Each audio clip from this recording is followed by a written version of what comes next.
Hi guys, Anton here from SA4x4. Today we're here at the Rhino Park 4x4 training centre just outside of Rayton. And with me again I've got Bernie. Hello Anton. Bernie boering lucky in the sand today, ne? Welcome to the beach. Welcome to the beach. The ocean. So we're chatting about, actually we're here to do some snatching of this bucket that's got stuck. But before we do that, let's talk about how to attach everything, and that's when you start talking shackles. Yes. Anton, there are two kinds of shackles that we use when it comes to recovery. One is, which is the new fashion fag at the moment, is soft shackles, and it's not that new. Soft shackles have been around for quite a while. Ask the guys that have been into yachting and stuff, they use ones, they're slightly smaller than these, but soft shackles have been around for a while. So it's become the new thing to use. And the other one that we use when it comes to recovery is a bow shackle. Can you see it's a bow? And what's omitted here, and what I don't have in my kit, is what is known as a D shackle. I don't even have one to show you as a sample. And a D shackle is a lifting tool. It is diagonally, yes. It's a straight pull. You cannot pull on an angle on a D shackle. When it comes to off-roading, a D shackle is a nice sinker for your fishing expedition. Yep. Okay. Because D shackles are out and out for lifting, because it takes weight in one direction. Exactly. Okay, so it's either going to be up or down or in a straight line kind of thing. You cannot, with a D shackle, pull at a slight angle because, it deforms. It deforms, and it's not rated at all. Okay, whereas a bow shackle is rated. Here we have a 3 1/4 ton rating on this bow shackle. You get them bigger, 4 3/4 ton kind of thing, but 3 1/4 ton is ample. And the other big thing is on the bigger shackle, the pin is a lot thicker than this. Yep. And your traditional recovery points, aftermarket recovery points, aren't made to take the bigger shackle. Yeah. So you've either got to make it bigger, and then lose the powder coating and everything that's on there. And you also take away the actual rating of that. Yes. The recovery point. And let's be honest, Anton, most aftermarket recovery points are not rated. Okay, like replacement bumpers on the back of vehicles, etc. The recovery points that we see on there aren't rated at all. They're not rated to any braking strength. Okay. What I will do is I'll show you on my vehicle just now. There's a recovery point that's aftermarket recovery point that ARB makes that fits onto the vehicle. It bolts on. It's got high tensile bolts. It's rated at 4.5 tons. A lot of people make the mistake of using so-called recovery points on the cars, which are actually tie-down points. They were never intended to be recovery points. And the other thing that we need to know is this is the latest and greatest Hilux that we have behind us here, and yet this vehicle comes from the factory without a recovery point on the back. So if you're just going to venture off into the bush with a stock standard vehicle, you need to know that, hang on, I don't have a recovery point on the back of this vehicle. At this point in time, the only manufacturer that puts a recovery point on the back of their buckies is the Nissan Navara. And it's still only one in the back. But at least it's there. At least it's there. It's there. It's factory manufactured and it's there. Now a lot of guys think that, listen, okay, I've put it on a tow bar. I mean, that thing can tow up to 3.5 tons. Now, the first thing is you stay away from the tow bar at all. But what about the rest of the tow bar, the whole bracket that sits there? I mean, can't they use that? You can, Anton, to a certain degree, but you must also know there is the chance of damage to your equipment, because there are sharp edges that aren't made for recovery points, etc. So you can use a bridle. We can make up what we call a soft shackle or a soft recovery point at the end of the day if there is nothing there. But the tow bar, guys, a normal Bosal gooseneck tow bar is rated to carry downward force of between 50 and 150 kilograms. And they're actually rated to brake at a certain point, so that when the trailer rolls... Anton, but listen to this. It's downward force. Yes. Okay? It's not rated to pull. Yep. Okay, because the idea would be is when you're towing something, it's rolling mass, so you shouldn't have resistance. That's the thought train behind it. Okay? And if you pack your trailer or your caravan correctly, you are not putting more than 150 kilograms on the back end of your car. And this is a constant argument that you have with people, and they when they hitch a trailer or a caravan to the back of the car, and now the back end is sagging and the wheels look a bit soft to them, then they pump the tires 3-bar. I mean, like, why? You've only added 150 kilograms to the back end of your car. The reason why your car is hanging on the back is because you've put that 150 kilogram on the furthest point, so obviously it's going to sag.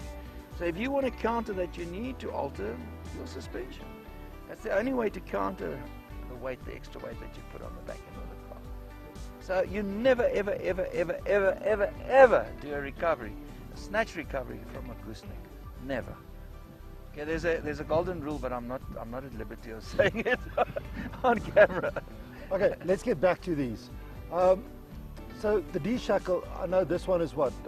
This is 3.25 ton. There's a bow shackle. At 3.25 ton, they can break even as far as 10 times the limit Actually of the. 27 times. We've got a video, and I'll put the video in the description or down below around about now. You can see where that one actually breaks. This is an independent test that we found in Australia, but have a look. It's the same with the soft shackle. The soft shackle is going to give you about 1.5 times its braking strength. This is rated at 9,520 kilograms. So you're going to go up to probably about 12,000 kilograms of force before it starts to deform, because this is not just going to break. You can imagine what's going to happen here. This is nylon, so this is going to pull a lot flatter, and then eventually it'll come loose. But the biggest advantage between this and that, Anton, if this comes loose or your recovery point fails, okay, and this comes flying back at you with a snatch rope, there's no weight here. Okay, so this is almost, it just dies, whereas this becomes a projectile. Yeah, it becomes like a slingshot. And guys, seriously, there's lots of videos around of people that have been seriously injured or killed by recovery points that have failed. And let's be honest, Anton, normally what fails is either the strap or the recovery point itself. I've never seen a shackle fail. Yeah, never. no. In more than 20 years of off-roading, I've never ever seen a shackle fail. It's either the strap that fails or it's the recovery point that fails. So this is your last concern. Okay, just make sure you use the right shackle, a bow shackle and not a D shackle, or a soft shackle then, and a rated soft shackle at that. But the problem is not the attachment or the shackles. It normally comes from either the strap failing or the recovery point itself fails. Advantages and disadvantages of this, let's have a look at that. That kind of disappears in the sand. Look at that. Yeah, and then that dumps, it falls in the mud, it's just gonna, goops, gone. But this floats. That's gonna float. That floats And in water, but this disappears. That you've painted your... Yes, the reason for that is if it's lying there, because that grey mass disappears. At least when I start digging, there's something colourful. That's my pin, because these are the things that get lost. Guys have resorted to tying a piece of string on here and all that, but it doesn't last. It's a nice little gimmick. So yes, the other advantage or disadvantage between the two, for the price of one of these, I could probably buy 4 of these. Yeah. Okay, and then of course the weight advantage. Then just tying that bow shackle down, give it a good twist, Yes. and then 1.5 turns back. Yes, guys, don't tie the shackle all the way.